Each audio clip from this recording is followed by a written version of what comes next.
It's been a decade since Lexus introduced its V10-powered LFA to the world.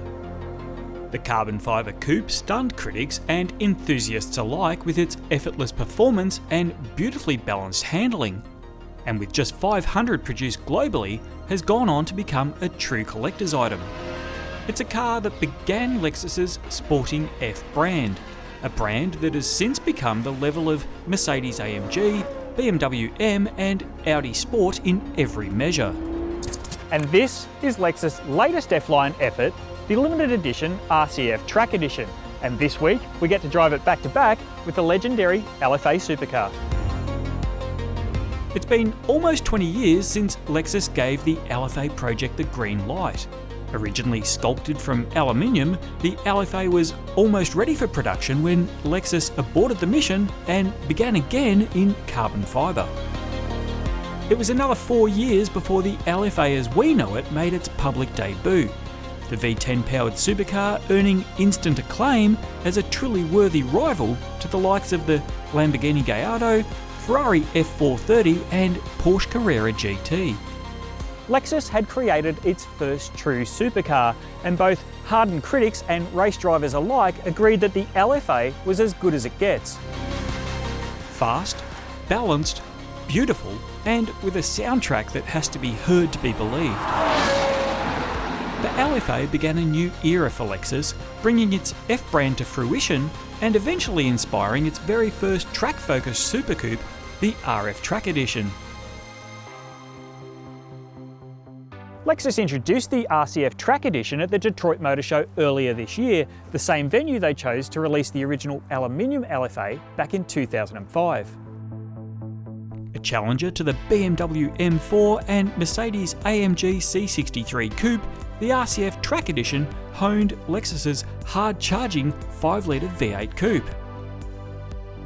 Added aerodynamics, carbon ceramic panels and brakes, and lightweight BBS wheels made the RCF Track Edition lighter and more agile than its donor. It also added launch control to the 8-speed automatic transmission, making the RCF Track Edition even faster than its predecessor.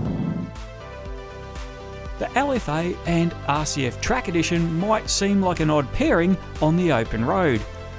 Both cars share track-borne DNA that at first seems out of place with the twists and turns of Victoria's Great Alpine Road.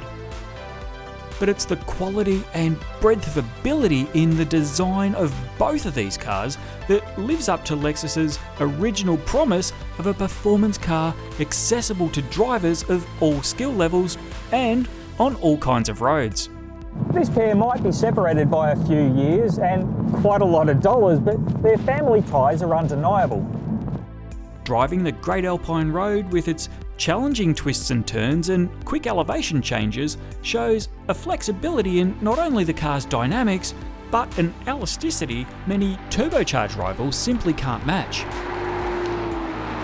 Lexus's naturally aspirated engines are so tractable and eager and so well tuned to these close ratio transmissions that you get the sense that they could spin out well beyond the posted rev limiter. There's enough communication back through the chassis that you really do get a feel of what each of the four wheels in this car is doing, and that gives you a lot of confidence to kind of have a bit of a crack and push on a bit. You might get a little bit of a wiggle and a little bit of a slide out of the car, but it certainly gives you enough warning that something's about to happen and you don't have to rely on the electronics too much, and I really love that. It's a bit old school. I think what adds to that old school feel about these cars even more, and I say that in the nicest way possible, is that V8 exhaust growl. It's got a real bit of mongrel to it and really reminds you of driving some of those old muscle cars from the 70s. Just love it. It's funny as you jump between the RCF Track Edition and the LFA, just how much cars have changed in that 9 years.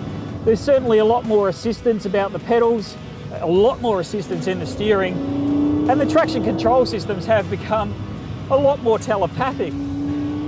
But when you get in this car and you just drive it like it's supposed to be driven, there's a real feel to it. You really do feel that you're as one with the car, and as stupid as that sounds, this is a car that really grows on you. You really do feel a part of it.